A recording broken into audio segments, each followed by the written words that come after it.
US President Donald Trump has once again raised pressure on India by justifying tariffs with a series of political and strategic claims.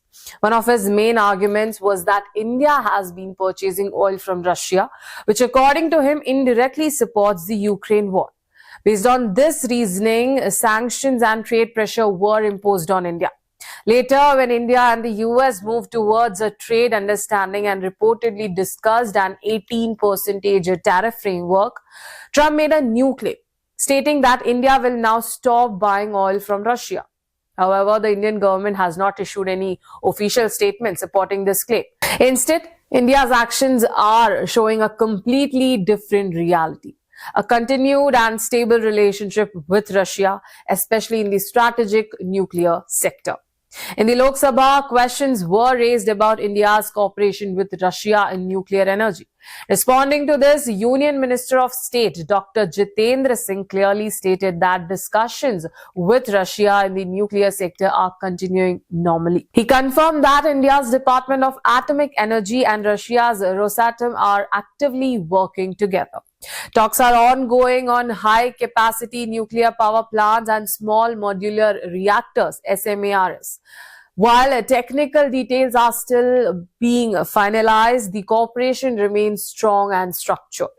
Earlier on February 3rd, India's External Affairs Minister Dr. S. Jaishankar met US Secretary of State Marco Rubio. Their discussions included defense trade, critical minerals and nuclear energy cooperation, showing that India is maintaining balanced relations with both global powers. At the same time, India and Russia are preparing to collaborate on nuclear research projects. Rosatom is currently building the world's largest nuclear research reactor and has invited India to join an international scientific consortium for this project along with other countries. In December 2025, both nations also announced the completion of the remaining units at the Kundanakulam nuclear power plant.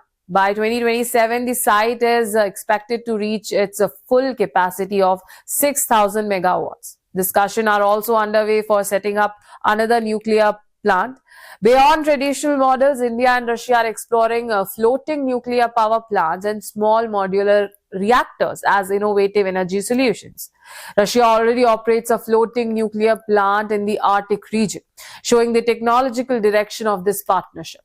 So, while political statements and tariff pressures continue internationally, India's strategic cooperation with Russia, especially in nuclear energy, clearly remains strong, structured and future-oriented. Share your opinion in the comment section. I am Varsha Venugopal. You're watching KTV India.